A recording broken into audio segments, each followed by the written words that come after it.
Did anything kind of surprise you about today? I know you always said when you come back here, there's still a couple things that kind of shock you. And did you plan to take that logo 3? Oh, shocked me. I mean, I didn't know what the percentage breakdown of Fever gear and Iowa gear would be, but it felt pretty equal. I just didn't know what to expect, so that was fun to see. And honestly, I didn't plan to shoot that logo 3. I know coming into the game, everybody wanted me to shoot one from there. But Steph was like, was supposed to come out at the third, so she's like, give a foul, give a foul, give a foul. And then it was 30 seconds on the clock, which like between 30 to 33, that's like your 2-for-1 range where you have to get one up. So I saw 30 as we're inbounding the ball, which probably is inbounding the ball at 30, probably a little low. But I was like, why not? Might as well launch one and win, and then use the timeout to get me out. But yeah, that was pretty fun. And like I said, you don't always. Somebody's in trouble. You don't always like realize how far back you are. So yeah, I had to give the fans a little something. I told you I was going to pregame, so. We'll go in the front and then the dunk in the back. Hey, Elliot Carver-Hawkeye Beacon. So obviously you get to play on your home floor, being here for 4 years, but you also get to see so many people that you were friends with, coached by here. Just the entirety of that experience. What did this mean to you? Yeah, I think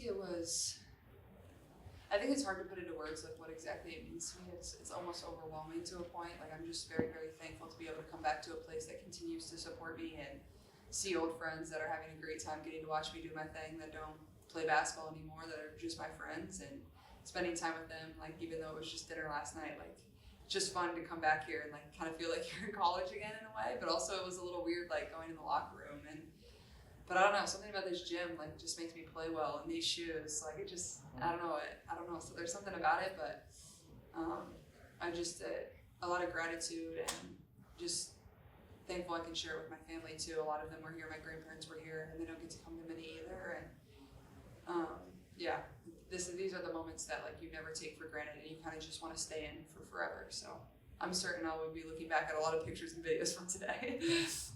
Dominic.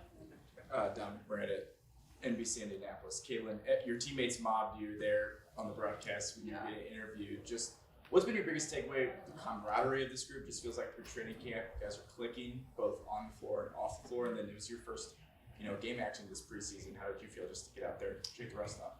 Yeah, I mean, it's been so fun like putting this group together. Like obviously, once we get into the real heat of battle, like that's where those relationships are really going to show of like how we stick together, and those be highs, there could be lows, but so far like it's just been amazing. I think we have a great balance of young people that have been in the league 5 years, people that have been in the league 10 plus years, and having that balance I think is really going to help us, and especially our vets, DB and Sid and Tosh. I think DB especially, like having won and been around a lot of really good players, and she uses her voice a lot, but everybody really listens to her. So yeah, I think it's the perfect combo of people, and everybody's just really selfless, and like you see that out there. Like nobody really cares. You miss a shot, you get back on defense, and it's the same. What was your second question? It was just your first action. Oh, I felt good. It was fun to get out there. I haven't played basketball in over like 200 days, so I was a little, nervous going into it. I don't get nervous, but nervous just because, I haven't been able to play basketball in a really long time. The competitive spirit in me, like, you just want to play really good for these fans. And so once I really got out there and kind of got in the flow of it, made that first shot, which I don't know why there wasn't a foul, but I'm glad I still made it. Once you get into the flow of it, you knock some rust off, and it'll be the same. We go to Atlanta next week, just continue to build, and hopefully by, game 1, you're ready to go. And so, yeah. Caitlin, Brad Brown from ABC and Indy. There seems to be a bit of an edge and an attitude to this team that's developed over the course of this week. Have you felt that in practice, that you can kind of see this developing with this group? There's just something, there seems to be something that's a little more to this year. Yeah, I think, it's a competitive group. Everybody wants to earn playing time. We have a deep roster, and you want that competitive spirit within your team, but at the same time, I think we have a great balance of supporting one another. But when we get on the court, like we're battling, like we're fighting, and I think Bree January does a really good job of like emphasizing defense, and it starts on that end of the floor, and even getting on me to pick up full court. I'm like, I'm not used to this. I don't do that, but I'll get better at it, but yeah, I think there's just like a tenacity and a competitive spirit. Like we're still competing with each other to earn time and earn minutes, and some people earn spots. So I think there's that, but also at the same time, like I've said, you know, you want your teammates to do really good, and I think there is that about this team, and you can feel that love too. Right here, back. Blake Hornstein, Hawkeye headquarters. Caitlin, after you hit that shot, I saw you point at somebody. Is there any story behind that by chance? No story, just my guy Ryan Rucco. He's the man. I like him. I'm sure he had a good you bet call. Yeah.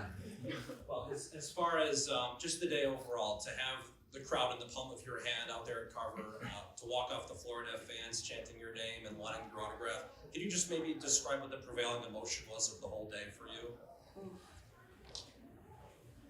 Honestly, like I was really excited to just get out there and play, and especially getting to do it for the first time this season in front of these fans was really cool for myself. And like just seeing the amount of people and young girls and young boys that stand there and like scream for me to sign their stuff, like I don't take that for granted. Like that's so cool. Like I would be lying to you if I thought that was like just like normal and everybody gets to do that. Like they don't. So I'm glad I can be a role model for them, and you know, they have a great impact on me too. And you know, that's why you do it. You know, even at the end of the day, say I scored 0 points, I'm sure they still would have been there screaming my name and wanting an autograph. And I think that just really kind of puts into perspective the impact. And you know, there's a lot more bigger things in life than basketball. Starting at Michael all the way vocal, and then we'll come to the front here. Caitlin, I was wondering, could you tell us, Brian said there was like about 36 footers. Is that part of your normal rotation, shooting that far back? And also, were you happy with your passing today? Because you had some really good connections. Yeah, I mean, 36 feet is far. I don't know if I usually go back there. I mean, like, if you watch my pregame warm up, like I shoot far back. I think when I dribble into it, that's when I get my momentum. When my momentum is going forward, it really helps me. It's a little harder when I'm coming this way and then shooting back the other way. So that's my favorite, shooting off the dribble, especially in transition, coming down the court. And I don't know if I shoot 36 footers every single day, but probably 30 plus for sure. But yeah, I think that it was just kind of a spur of the moment thing. But yeah. Go fast too. Oh, passing. I thought my passing was good. I think just still working off of, you know, this is really my first time playing in live competitive action within Steph's system. So I think working with our 4s and 5s more, just getting comfortable in the pick and roll or getting comfortable in certain skip passes. But yeah, I thought my passing was good. I was trying to look ahead in transition, and I just tell everybody run. So I think the vets are getting a little bit used to that too. I know they're getting tired out there, but I think that'll keep going as our chemistry builds. So front row and then in the back. Wanted to ask about the shoes. Was it something you brought from Indy, or was it something that you were able to The get shoes? from the people here? Yeah, I packed 3 pairs. I didn't know which ones I was going to go with. All had a little bit of yellow in them. But these are my Bruce Lee Kobe's that I have worn literally every big game of my career at Iowa. So I was like, I have to break them out. So I didn't pick any of my PEs today. You could probably get these and find them, probably buy them on the secondary market, but they're kind of hard to come by. But I mean, there was no other option. I had to choose these, and yeah, they're kind of like my magic shoes, honestly. And the last one in the back. Hey, Caitlin, calling for there's VITV, and I think you can have your pregame expectations, but in your words, after seeing the result, the atmosphere, what's a day like today do for the growth of women's basketball? And I mean, I think it just makes it grow more and more and more. I think being on ESPN really helps. And like just getting to interact with the Brazilian national team even after the game too, like just how thankful they are for, you know, not only what I've done, but my teammates have done, what the WNBA has done to grow the game of basketball and provide them opportunities like this. Like I was talking to a couple of them, like I was like, this is the most fans you've ever played in front of. They're like, yeah. Yeah, so I mean, it just provides more opportunities for all people. And, you know, I hope there's more and more games like this back at college campuses. I think, you know, I would love to come back here. I don't know if it'll be next year, but within the next few years. And yeah, I think it just continues to grow the game, and that's the end goal at the end of the day. So So thank you, Thanks, guys. everyone.